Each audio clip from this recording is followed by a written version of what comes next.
Hello, my name is David Frainer. As one of the hosts of the Seacoast Parkinson's Wellness Expo, I'll be posting weekly video interviews in the build-up to the event on June 21st at the community campus in Portsmouth. In particular, I'll be talking with both presenters and organizers of the expo about their connection to Parkinson's and where they find their motivation. Today's guest is Amanda Bouchard, Recreation Sports Program Director at Northeast Passage. And Amanda, my wife and I first learned about Northeast Passage at the Kittery Parkinson Support Group.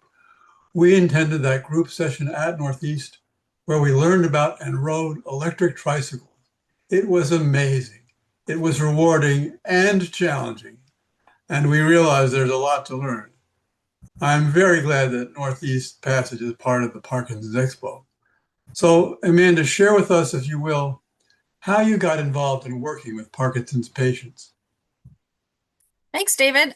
Northeast Passage has been an adapted sports program for the past 35 years. So Wow. we have had the opportunity to work with many types of folks, serving many types of abilities, and through the use of adaptive sports equipment, we're able to get folks moving the way they want to move. So our staff are often contracted by different support groups or organizations that support very specific disability types. And I personally have had the opportunity to work with the main Parkinson support group, some of the other Parkinson support groups in the Seacoast, New Hampshire area. And it's always exciting to learn more about Parkinson's and what types of sports and activities a lot of these folks enjoy doing, and how Northeast Passage can support them in those recreation endeavors. So we do a lot of cycling, and we also have experience kayaking. Some of our folks with Parkinson's have also joined us for water skiing programs, golf, and archery as well, and pickleball. Wow. Can't forget pickleball. Can't forget pickleball. I know. Now, as a recreation sports director, Amanda, are there particular kinds of challenges that are unique to Parkinson's patients, or is it pretty much general, the same sort of thing generally? Yeah, I would say a lot of the folks with Parkinson's that come through our program are sometimes struggling with balance. And, yeah, right. Yeah. And it's been, I think, one of the coolest things that I heard somebody say was, I can't walk, but I can ride a bike. And I think that's a really profound way of looking at life of, I lost this certain way of doing things because of this disease. But I'm still able to do really cool things and still move my body. And I think that's the biggest piece for folks that we've worked with Parkinson's is how can I still move my body in a way that I want to and that I feel in control of.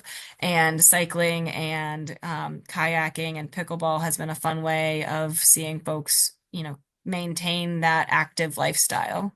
You see particularly new kinds of challenges or endeavors to do with the Parkinson's population going forward.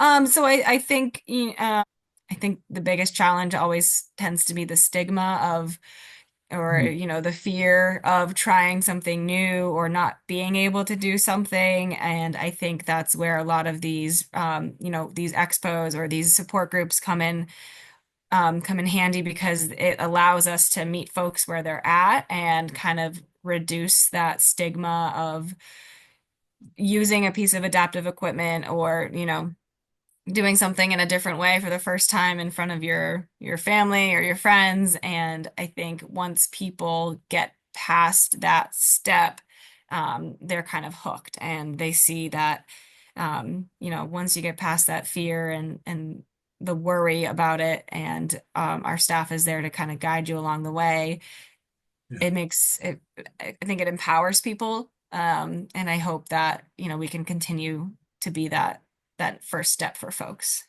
Yes, I think the word empowering is very well said. Excellent way of putting it. So that brings us to the end of our conversation with Amanda. Again, my name is David Frainer, and we hope to see you at the Seacoast Parkinson's Wellness Expo on June 21st at the community campus in Portsmouth. And in the meantime, for more Parkinson's resources in the Seacoast area, be sure to like and follow the Seacoast Parkinson's Wellness Facebook page.